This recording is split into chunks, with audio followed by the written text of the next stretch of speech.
picture this. You've built something special. Your team of 15 feels like family.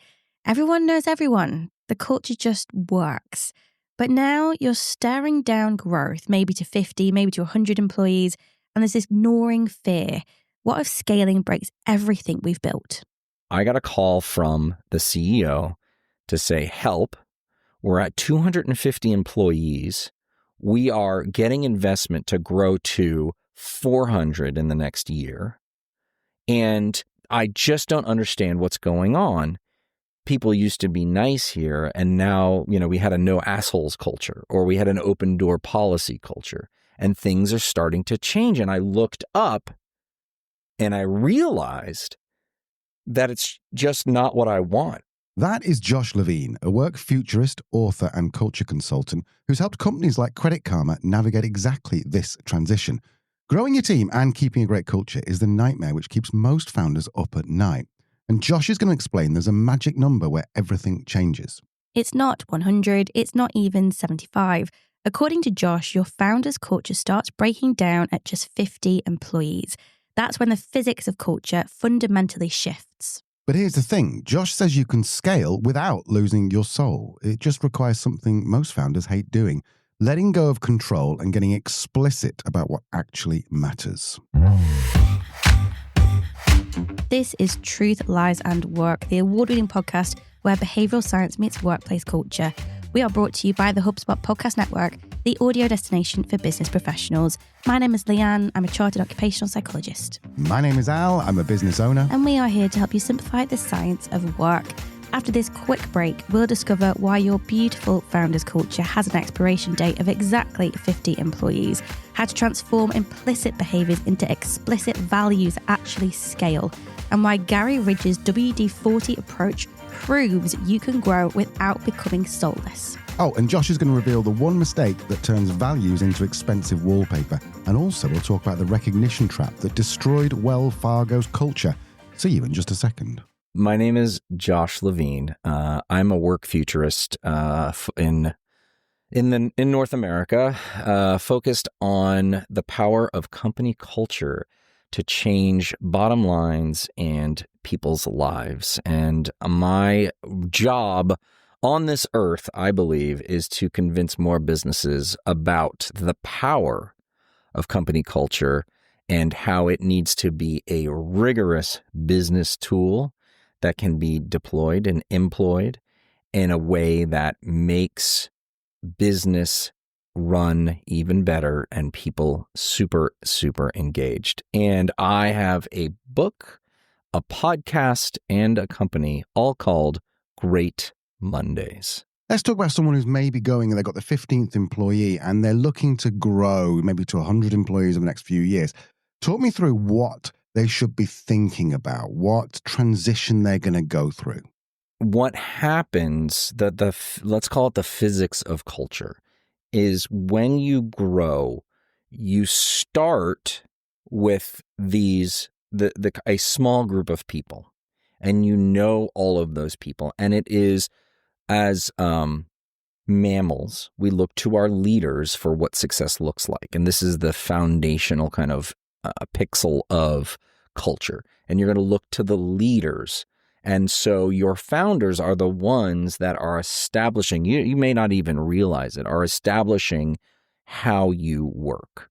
So culture is the cause and effect of every decision that you make. And so I center my definition on choices and decisions. So we're talking about business decisions, big and small. When you are smaller as an organization, that behavior, those choices are watched very closely by your colleagues and your employees, this individual contributors. Now you think about growing as an organization, and what happens is the larger the organization, the greater the distance between the individual contributor and the leaders. And you have additional leaders in between. And so there's a few things that are going to happen. That distance is creating a little more space. There's less fidelity between what they're saying and what you're doing. And what starts to happen, and your listeners, your community will not be surprised to hear, is that silos begin to form. Silos can be within particular functions or particular locations, groups. In 1992, Robin Dunbar, scientist, did an experiment, an observational experiment, to test the cognitive limits on stable social relationships. And he went and observed tribes of chimpanzees.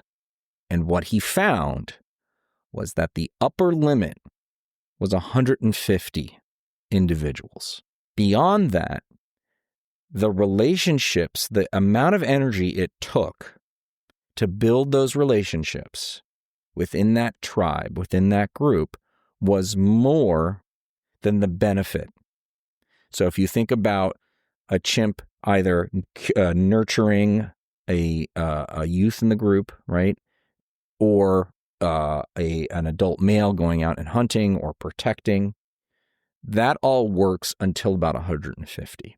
And when we're talking about chimpanzees, we're talking about life and death. When we're talking about work, even though it can feel like life and death, it's not. And so the amount of energy that we're willing to put into the system to learn who, build relationships with all of these people is going to be a lot less, because God damn it, I'm busy. I got things to do. And so what I've observed is that number actually comes down. And the number, when we're thinking about silos, the number is a 50 to somewhere between 50 and 100. And so when your organization, you can have a founder's culture up until about 50 employees. You probably didn't need to pay attention to it if you didn't care about it. Then, once you start to grow beyond that, it becomes a little bit bigger, not impossible to continue to be consistent. But it is a moment when that transition happens from a founder's culture to a more organization-wide culture. Because of that space and that distance between who the employee is and the leaders, you're going to find that other groups that are naturally forming, which aren't bad, by the way, inherently, they're going to establish their own cultures. Also, not bad. That's not a bad thing in and of itself. But what happens is, when I get the phone call from a panicked founder, and this happened with the company, there's a company here in the United States called Credit Karma, and they were acquired by Intuit, who were in charge of, they run that product QuickBooks. I think everybody knows more about them. So they got acquired for $1 gazillion. It was a lot of money. Credit Karma, the product is a free credit tracking app, really nice, really well designed, and then they sell you credit cards on top of that. That's how they make their money. Okay. So very valuable to Intuit. Before that, I got a call from the CEO to say, help, we're at 250 employees. We are getting investment to grow to 400 in the next year. And I just don't understand what's going on. People used to be nice here, and now, we had a no assholes culture, or we had an open door policy culture, and things are starting to change. And I looked up and I realized that it's just not what I want. So can you explain what a founder's culture is compared to someone over 50? And what would you call that? So a founder's culture, and this is going to happen, if you don't do anything, this is what's going to happen, which is the leader is the one to set the tone about how decisions are made and what's most important. If they show up late to meetings, everybody else is showing up late. If they are talking about mistakes that they made in public and how I've learned from them, then everybody's going to see and feel that permission to talk about their mistakes. If there are if the leader shows up in a suit and tie, everybody else is going to tend to dress more formally. So it's even as practical and tactical as that. So that's going to be a founder's culture. And what you want to do, and what many founders are loath to do, is say, I actually aspire to more, and I'm going to put our culture down in a formal way and say, here's what we're looking for. Here's how we're going to do it. And part of the problem is that the founder has to let go of that authority, and they have to endow everybody else with more authority. And so you give everybody more of a framework to act and understand, right? The tools to understand how they should be acting. How I am going to deliver on an ownership value is going to be very different than how maybe a sales leader might do it, right? Practically speaking, right? And so by formalizing it, it becomes an organization's culture. So organizational culture.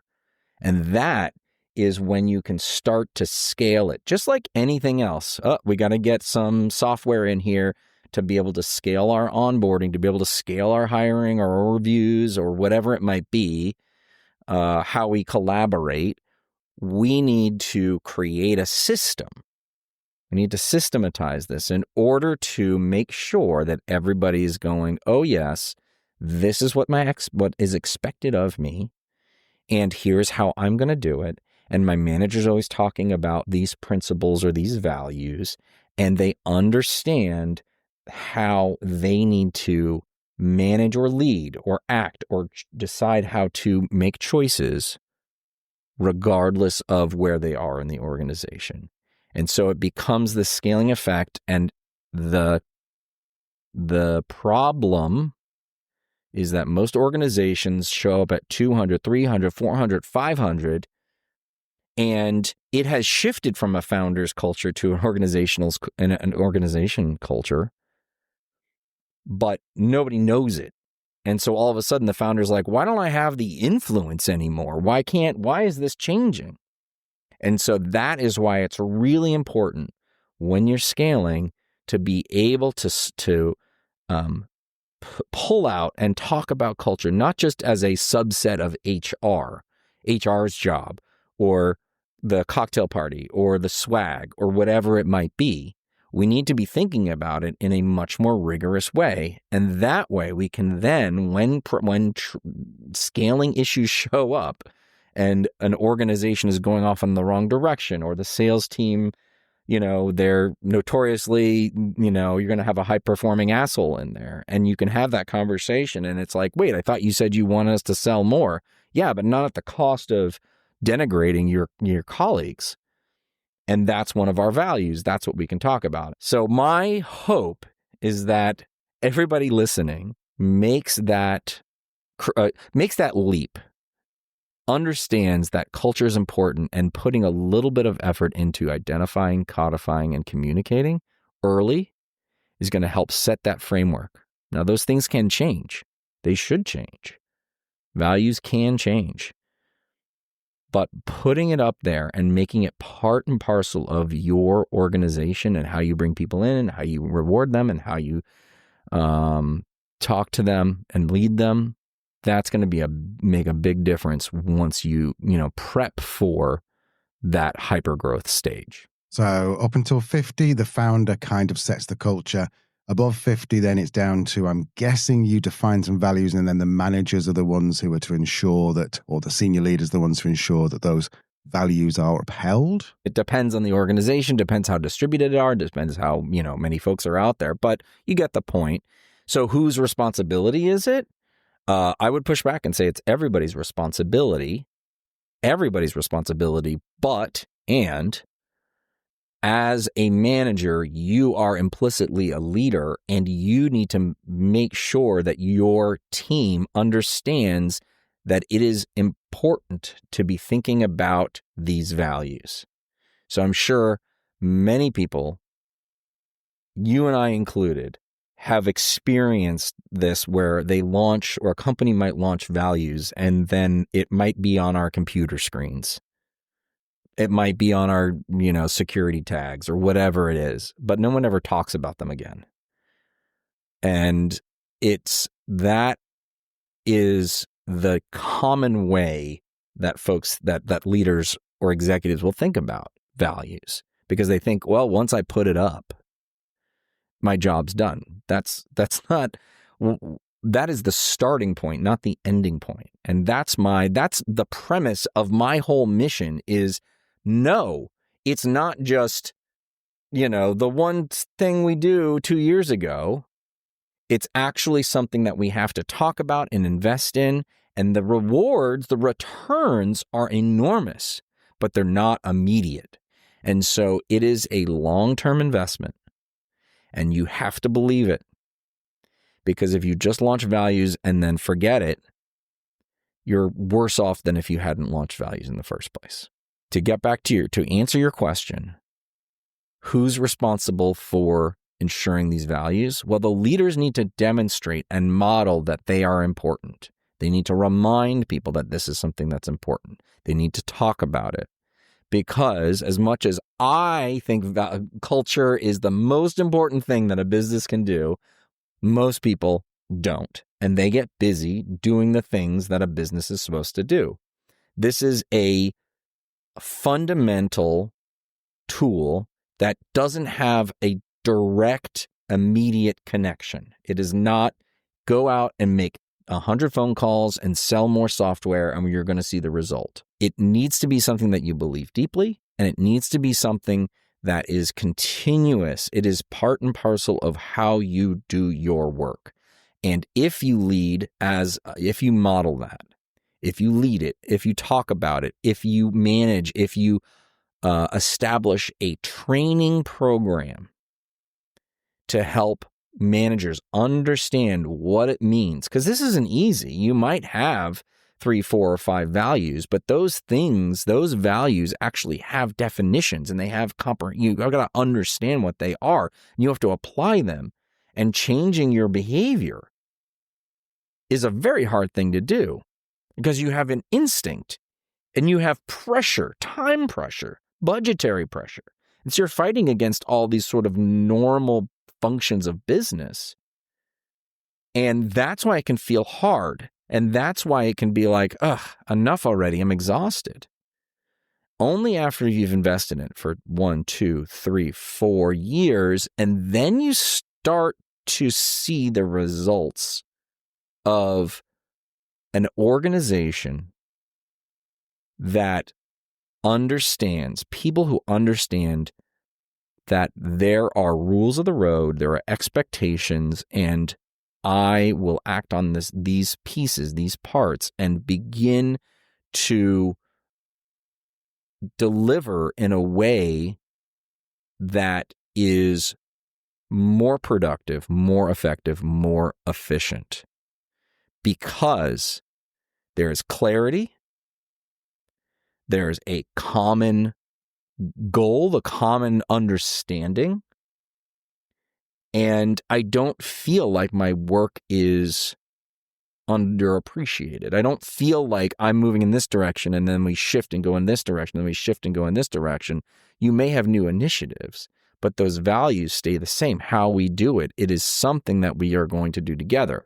The science backed this up. Somewhere between 50 and 100 employees, those informal cultural norms that just happen naturally will stop working. The distance between leadership and employees becomes too great.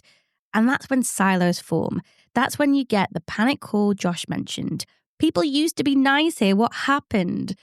After the break, we'll dive into Josh's solution, values that actually work as business tools, not wall decorations. Welcome back. Values is such a buzzword, but people rarely do more than come up with some words that they print out and stick on a wall somewhere. Josh believes that values are the most important thing you should be focusing on when you start to hit that magic 50 mark. Here's the practical tip, the takeaway tip. When we're thinking about an organization that's starting to hit 50 or hit 100 or hit 200, you want to very quickly think about how do you identify what are the most important things and we're talking about choices and decisions, most important decisions that are going to move the needle, how do you codify them? How do you make sure that they get written down? And then how do you articulate that? How do you put that out in the world? Now, the tool that I use are values. So when we're thinking about the 6 components of culture, that's the second component, values. And values are the 3 to 5 most important choices or decisions that are going to move the needle for you in the next 3 to 5 years. And that is, and I don't particularly care if you call them values. It can be principles, they can be leadership actions, whatever it might be. But what it does is, and here comes, Josh from Brand Strategy, Josh, which is where I kind of cut my teeth, is it is a container, a cognitive container for communicating with everybody. What am I expecting? What am I expecting of you? How are you making choices? The silos in and of themselves aren't bad. The way that they operate, they're going to have their own ways of operating. That's not bad. But what we have to be cognizant of is the expectations that we have around the organization that are the most important, that are the things that are going to make or break, that you want to invest your time, energy, attention into. That is what is going to be the connective tissue across an organization as you continue to grow. When you're a founder and you're hitting 35, you're hitting 45, you're hitting 55, move from implicit culture, implicit values, implicit behaviors to an explicit values, explicit culture, explicit behaviors. What do I mean by that? I'm just doing what I do and everybody follows along and they're going to do that too. To the reason why I'm doing this is because of X, Y, and Z. Because it's important for us to own the work. As we grow, for example, I want to make sure that a single person is responsible for this particular, for each particular project. So we don't lose that. I want to make sure that as we grow, we don't throw people under the bus. We don't make choices that are bad for our community. We don't have trade-offs that denigrate our peers or our colleagues. We hire the best people, and that doesn't mean that they happen to have the same skin tone as you or come from the same university. These are all the things that are important when you're scaling, and so you need to think about how do you articulate the 3 to 5 things that are most important. So one of the components of culture is recognition. Everybody has been part of a recognition or rewards program, so that's not a surprise. That's not a big aha. The problem with most recognition programs is that they reward the wrong thing. Recognition programs should be built to reward and recognize values-driven behaviors. It is a tool for emphasizing, reprioritizing, and underscoring the choices that people are making.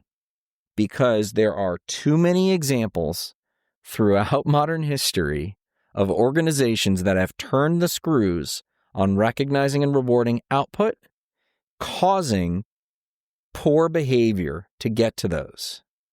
I'm talking about here in the United States, the banking system, Wells Fargo. About a decade ago, they needed to pump their quarterly numbers, and so they essentially were rewarding their personal bankers to open more new accounts. And so you know what they did? I mean, some of them were able to have that conversation and do that honestly, but people were opening fake, false accounts because they were being rewarded, and worse, maybe even disincentivized with punishment. How come you didn't hit your numbers? And that caused a massive problem within the organization when it was exposed. And of course it was exposed. And there was like leadership turnover. There were lawsuits. It was awful.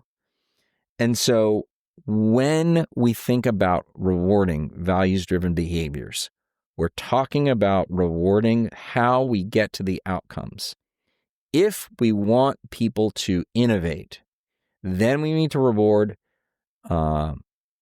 taking risks, smart risks, and making mistakes.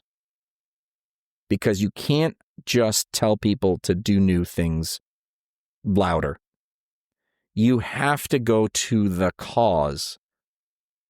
You have to allow them to make mistakes, to experiment, to, end up in dead ends. It's just not going to succeed without that. And that's one of my favorite examples. It's because when innovation became such a big buzzword, all these leaders were looking around. It's like, how come you're not innovating, everybody? You need to do more innovate. You need to create more things. But then on the other hand, they were like, oh, failure's no good. Why aren't you creating more new things? You're doing it wrong. So what we really need is we need to define what it means to make good decisions that drive great outcomes, right? We are talking about bottom line. We are talking about making money. We are talking about creating value. So do the hard work. Reverse engineer to how am I getting to the 3 to 5 things that are the most important ways that we're going to get to do our work better.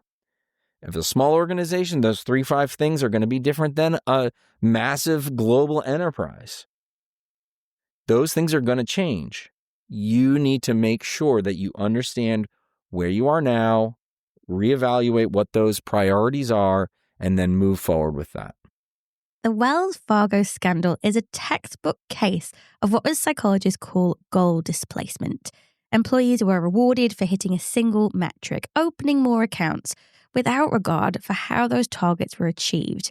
Under intense pressure, many took shortcuts, creating millions of fake accounts to meet sales goals. It worked on paper, but ultimately cost the bank billions in fines and destroyed trust. When organizations focus only on outcomes, people will find the quickest route to those outcomes, even if it damages the system around them. By contrast, rewarding behaviors that align with values, such as transparency or integrity, collaboration, helps create the psychological safety teams need to speak up, challenge poor practice, and act responsibly. And that word Josh keeps returning to, trust. In distributed organizations, trust is no longer a byproduct of proximity. It can't be left to chance. It has to be intentionally designed into processes, incentives, and communication systems. Trust has become the new currency of modern work. The bottom line is you are building trust. When you have values and they are well explained and they are used to help you and your team make decisions, and you can make decisions better, and that is rewarded and recognized, then you're building trust. And trust is the holy kernel at the center of all of this. Trust that I am going to be doing the right thing. I understand how to make this decision. Trust that if I mess up, I'm okay. I'm not going to be fired. I'm learning. Trust that if I ask somebody else to do something, they're going to do it. Trust that the decisions my leaders make are aligned with those values. Trust in other people that they have your back. And when you can this is where the ROI comes in, because it does take a lot of energy to make this go. And I'll tell you one more thing, and this is why it's becoming even more important, because we are working more and more in distributed environments. I don't see you anymore. I don't see you as much in person. And if you don't invest in this, invest in those relationships, invest in those trust-building exercises, that group dynamic, that stickiness, that cohesiveness goes down and down and down and down.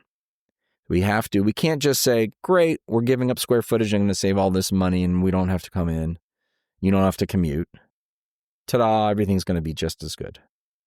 You have to replace it with the building and strengthening of relationships, the building and strengthening of trust that used to occur as a byproduct of the square footage that we shared. It's great. It's very scalable if you get it right. Unfortunately, most leaders, most businesses, most organizations, most managers don't understand that is part of their job now. And they need to build that into the work that they're doing with their teams, because distributed work can be really productive if you have trust. If you're thinking this all sounds nice in theory, well, Josh shared an example that proves it works at scale. Gary Ridge from WD-40 is one of Josh's most popular guests, and he didn't just talk about culture, he lived it for decades. He actually reframed failure as learning, not as a slogan, but as an actual practice. People shared failure stories publicly and were thanked for it. So he was the leader, then the executive of WD-40 through its major growth years. And what I appreciate about his approach is, one, he took the long view. He really believed, and we've talked about this, that culture takes time. It doesn't just happen instantly. He also made a very big effort, per our conversation around innovation, to reframe failure as learning. It was one of those things, as a chief executive, you just kind of have a thing that you care about. And for him, one of those big things was reframing failure as learning. And so he would do these sort of exposed learning stories, and he would have people talk about their failures and make it okay. And he'd say, great, thank you. Because the essence of how they got to WD-40 is that WD 1 through 39 didn't work. So that's the story that's WD-40. And that is the essence. That is the history. That is the authenticity of the organization. And that, to me, is such a incredible proof case study in understanding that power. The other really, really important thing, and this is a trend that I've seen across many great culture-led organizations. There was a leadership philosophy that he espoused and his leaders espoused, which is that it was their job to help their employees step into being the best of themselves, their best self. And you could imagine someone saying, no, our job is to make a great product that people will sell and people will buy, that will sell and people will buy. But what he understood is by investing and framing in that you're flipping the kind of traditional org chart from top down to bottom up, and you see yourselves as supporting the branches of the tree.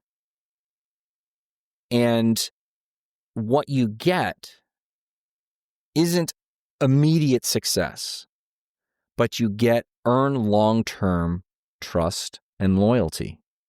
Because I'm not just asking you for your fingers or your arms or your brains. I'm investing in you. I care about you as a person.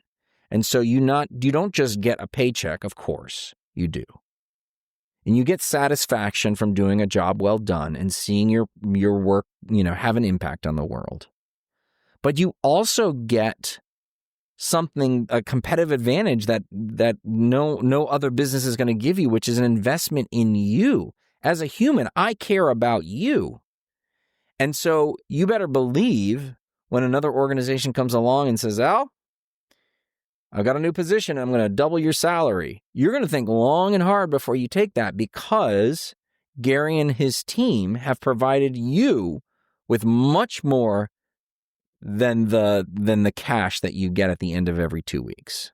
You want to empower those people because we're no longer in the machine age where I'm asking you just to do the thing that I want you to do. I want you to do the thing that you think is going to make the biggest difference to get us there. And that is what's going to help us move at the speed of the market. And Gary was a forefather of this thinking, which is, I'm investing in you as a human. I'm going to lift you up. I believe in you. Here is what our group, our team, our company is trying to achieve. How do you think we should do it best? What do you think we should do? And by reversing that and empowering those people, then we're going to see the kinds of gains and benefits that are going to not just keep up, but lead the market. That's how you create long-term value. That's how you create an organization that can make a difference, create value in a way that no one's created value before, and become a market leader. If you are a business leader sitting at 35 employees, staring at growth, here is your key takeaway. Start making the implicit explicit now. Don't wait for the crisis at 250. Define your 3 to 5 critical decisions. Build recognition around those behaviors and accept that your founder's culture will need to evolve into something bigger than you. Because as Josh says, culture is a long-term investment. The returns are enormous, but they're not immediate. Remember, culture eats strategy for breakfast, but only if you feed it properly. You can find Josh's book, Great Mondays, and his tools at the domain greatmondays.com. I asked Josh who should be reading his book and perhaps who shouldn't. So tell us, what does your book cover? Who should be reading it? So Great Mondays is a book I wrote 5 or 6 years ago in order to help advance the conversation around company culture. And we started with the definition. And what I realized is that there were a lot of definitions out there in the world around what culture is. Because as I said, culture is something that we can be proactively, and I'll use this term, designing to actually change and improve how we do our work. And so in the book, it is organized into the 6 components of culture: purpose, values, and behaviors, recognition, rituals, and cues. And it's for anyone who wants to understand how to influence, change, or lead their culture in an organization, right? So I work with a lot of hypergrowth technology companies in the Bay Area and beyond, but these principles are universal enough that even if you are running a small creative group, if you are a manager of 12 people, even if you are an individual, you understand, you start to learn and see what the ways that the kind of the tools that you need to be able to influence how people engage with you and your work. I'm sure people want to know a bit more about you, Great Mondays Radio, Great Mondays book. Where's the best place for them to go? Greatmondays.com is where you can find everything. I have links to all of that, as well as the Great Mondays Classroom, where you can find free tools from the book, as well as explanations about how to craft exercises to define your purpose, values, and behaviors, recognition, rituals, and cues. And please find me on LinkedIn. That's where I kind of spend most of my time online. And I would love to see you. If you heard me on the program, just let me know. Look for Josh Levine with a little lightning bolt, and we can connect. This is Truth, Lies, and Work. We'll see you next week.